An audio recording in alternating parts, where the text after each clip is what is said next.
for this event, and they had shirts that they all wore. So we took the subway and we didn't know where to get off. We spotted somebody with the shirt on.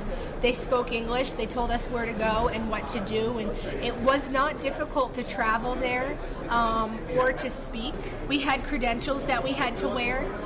So when you're traveling around, like, people in Beijing, they knew what those credentials were. So like if you got in a cab, they knew you were an athlete.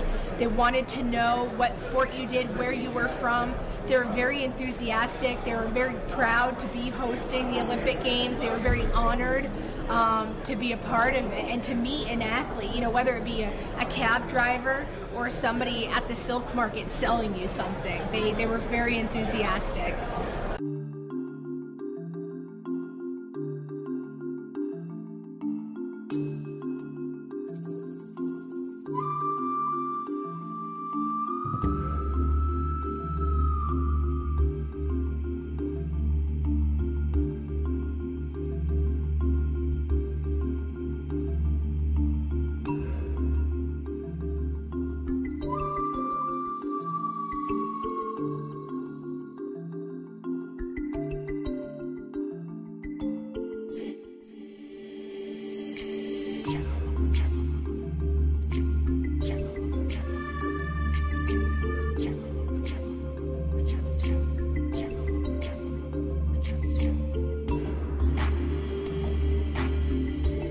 Some people we had met, like one of my cab drivers that I had, his wife was actually an English teacher at a school in China.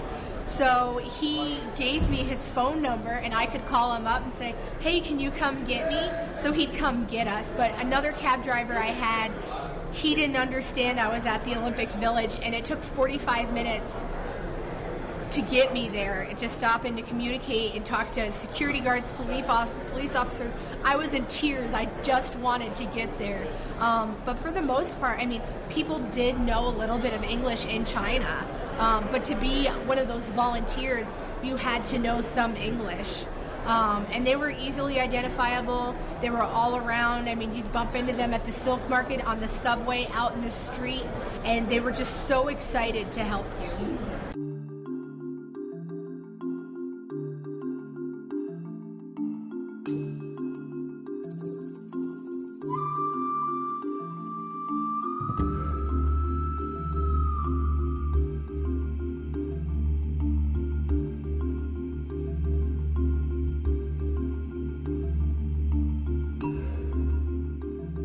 Becoming an Olympian just doesn't happen overnight.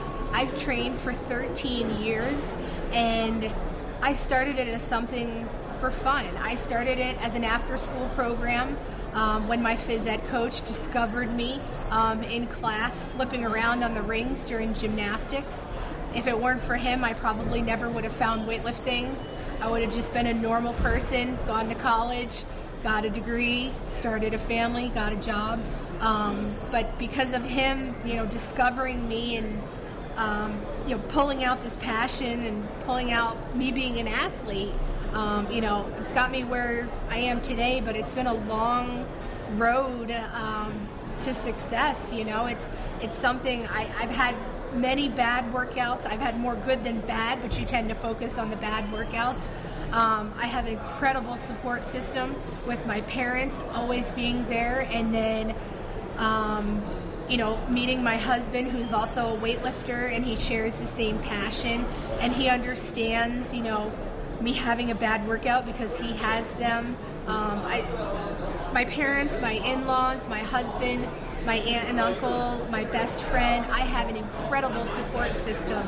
And, you know, part of, you know, me making the Olympics is me getting on that platform and lifting the weight, but the other part is them and everybody behind me supporting me, because you can only push so hard with yourself sometimes.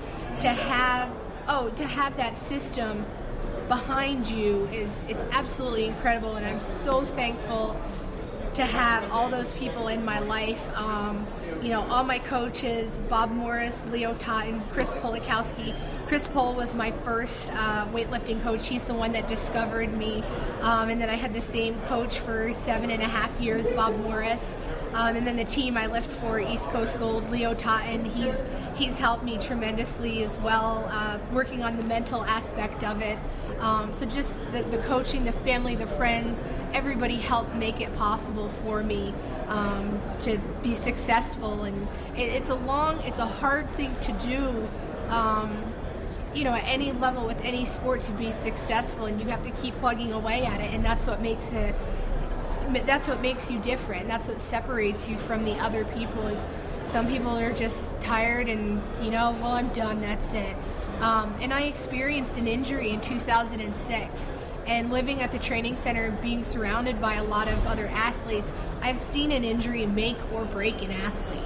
And either they give in and they're like, I can't do this, or they're like, I'm going to be better. And I had a little bit of a hard time at the beginning, and I was like, you know what? I'm going to do this. I'm going to get better. And my rehab was supposed to be 4 to 6 months, and I did it in about 3.5.